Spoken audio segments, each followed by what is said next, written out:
ubundi twebwe turatozanya, ababimenye batoza abatarabimenya. Numva mbikunze kandi nishimiye nuko dukomeza kubikora, kandi mba numva mfite intego yo kuzazamura ino karabu ku buryo wenda natwe izajya ku rwego rwo hejuru. Dutangira umuntu wazanye igitekerezo bwa mbere n'uyu akavuga ati ngo reka dukore dushinge karabu, abakora nabo abazaza tuzagenda twiyongera gake gake. Mba numva nishimye.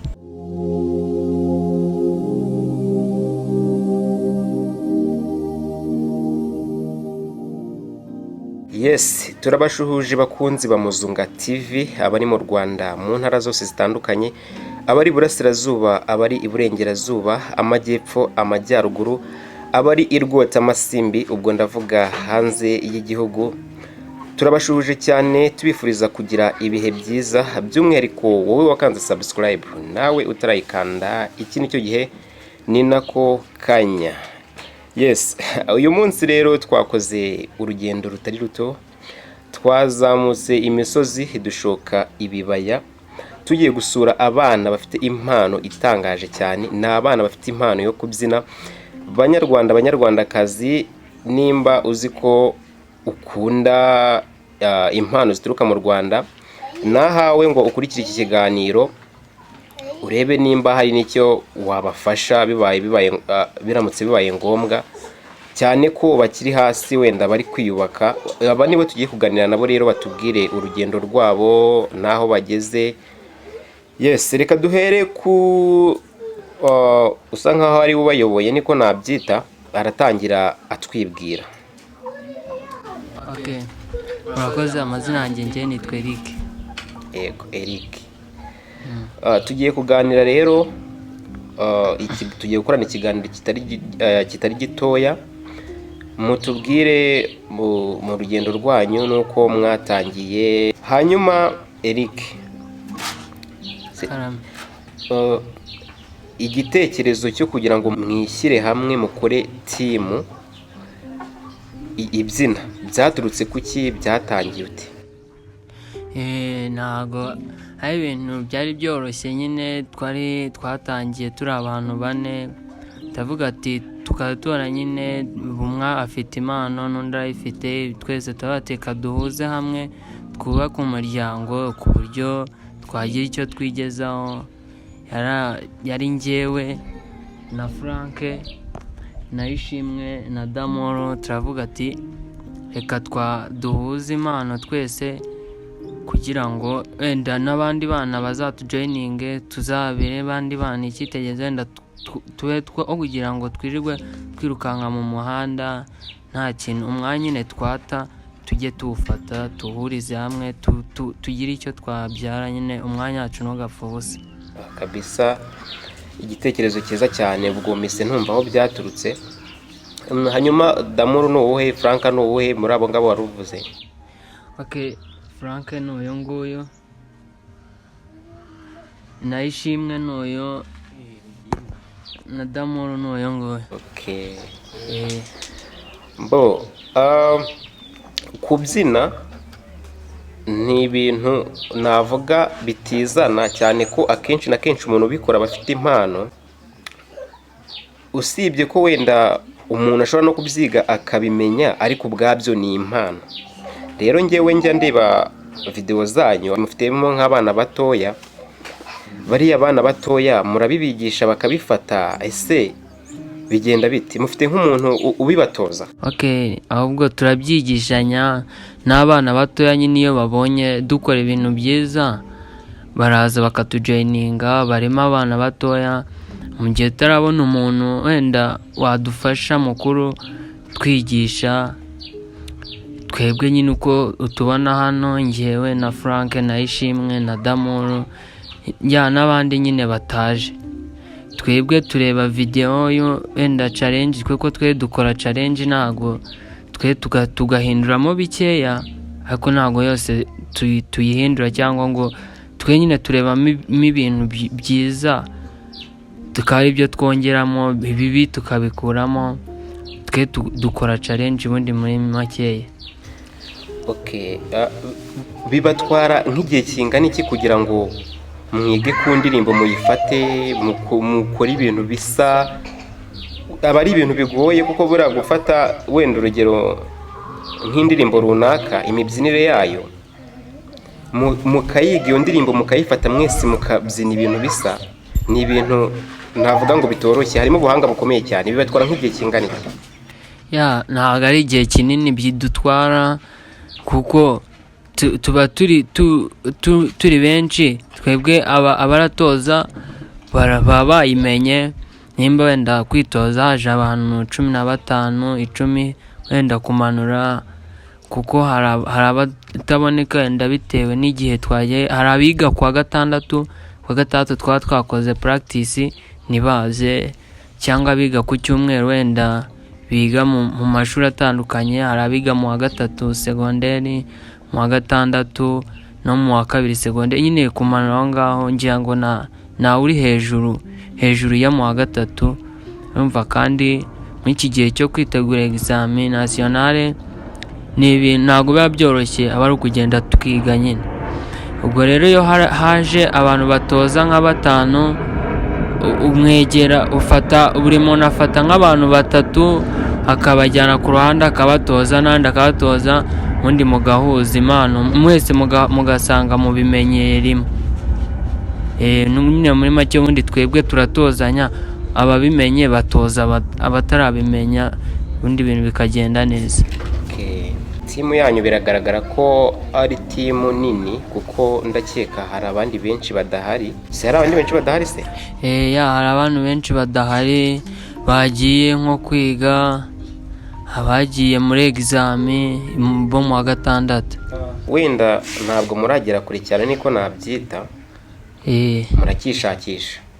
Gusa ni mwebwe babyinnyi bakomeye mu minsi iri imbere iki gihugu gifite, nkurikije impano mufite. Ubu ngubu se nk'aho mugeze hari intambwe mumaze gutera. Nk'umwana cyangwa undi muntu uwo ari we wese ashaka kubagana ngo ajye muri timu yanyu, hari icyo abasabwa? Biba bihari ibyo asabwa, kuko nyine urabona natwe gutya, urabona ko hejuru dusa, twambaye imyenda isa, twese twaguze ati mu gihe tutarabona wenda imyenda wenda nk'amapantaro cyangwa amakabutura asa, ati twebwe nyine akenshi na video zacu ziba twambaye amapantaro cyangwa amakabutura y'umukara n'isengeri na bandana, kuko nibwo bushobozi twari dufite.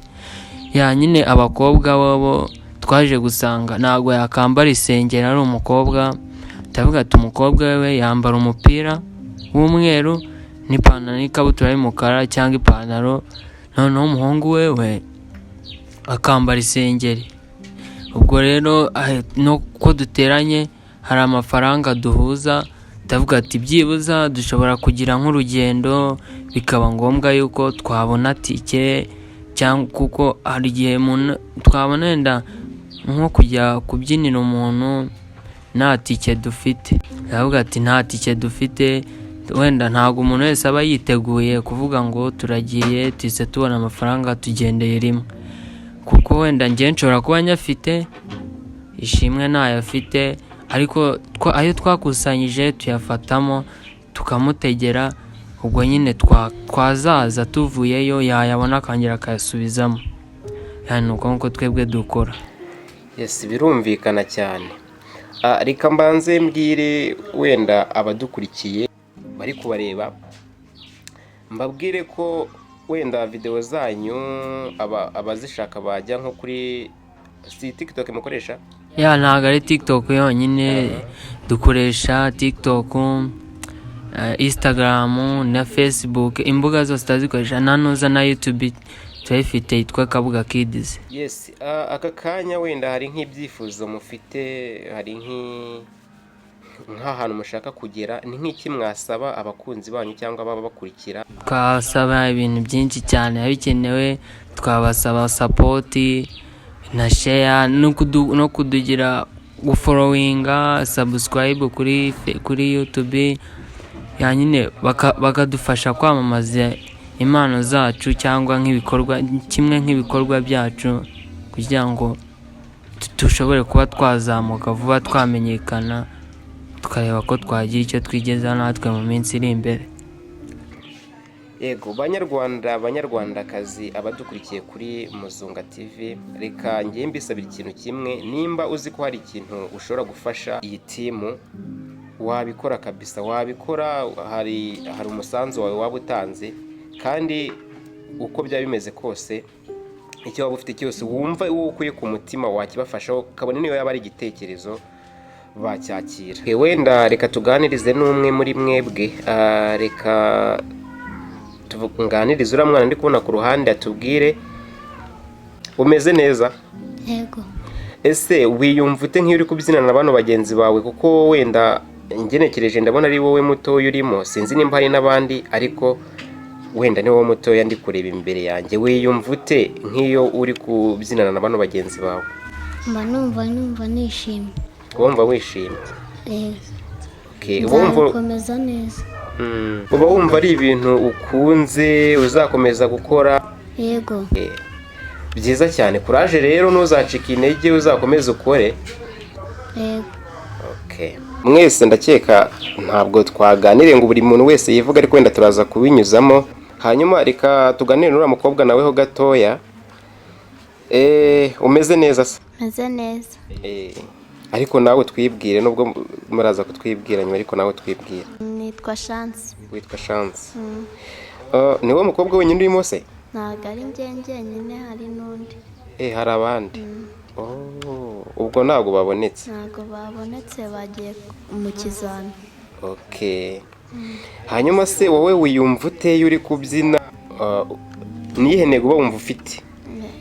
Mba numva mbikunze, kandi nishimiye nuko dukomeza kubikora, kandi mba numva mfite intego yo kuzazamura ino karabu ku buryo wenda natwe izajya ku rwego rwo hejuru. Ubundi icyo bisaba ni ugukora cyane, ntimucike intege, mukirinda wenda nk'ibintu byatuma mutandukana. Hari undi mwana ndi kureba hariya ku ruhande, nawe ntabwo twigeze tumuganiriza ngo twumve, nawe nagira icyo atubwira. Umeze neza? Yego. Amazina yawe wowe witwa nde? Damoro. Rafiki Damoro? Rafasha Jean Damoro. Hanyuma se wowe wisanze muri iyi timu gute? Mwahuje gute? Nyine dutangira, umuntu wazanye igitekerezo bwa mbere n'uyu, akavuga ati ngo reka dukore dushinge karabu, abakora nabo, abazaza tuzagenda twiyongera gake gake. Abantu babakurikirana atari igihe baba batabazi n'amazina yanyu, ubwo mushobora kutwibwira kugira ngo n'ababakurikira babashe kumenya ese uriya ninde, nyine amazina yanyu nayo aba akenewe. Ubwo rero reka duhere kuri wowe, wongere utwibwire. Amazina yanjye nitwa Eric. Urahereza n'abandi mikrofone batwibwire, nta kibazo. Murakoze, nitwa Irafasha Jean Damoro. Irafasha Jean Damoro. Ngewe banyita Emedensa. Emedensa? Iryo ni izina ryawe bwite cyangwa ni izina ryawe bwite? Ni Eme. Murakoze, banyita Siliva. Reka twumve n'abandi mazina yabo. Murakoze, njye nitwa Frank. Murakoze, njye nitwa Chance. Murakoze, njye nitwa Mwari Victoire. Ndabona turi kwerekeza ku musozo, reka ikiganiro cyacu tugicumbikira ahangaha, tubabwira ko ikiganiro ari akagaruka. Abari badukurikiye rero kuri Muzunga TV, reka tubashimire rero, mukomeze mugire ibihe byiza, Imana ibane namwe.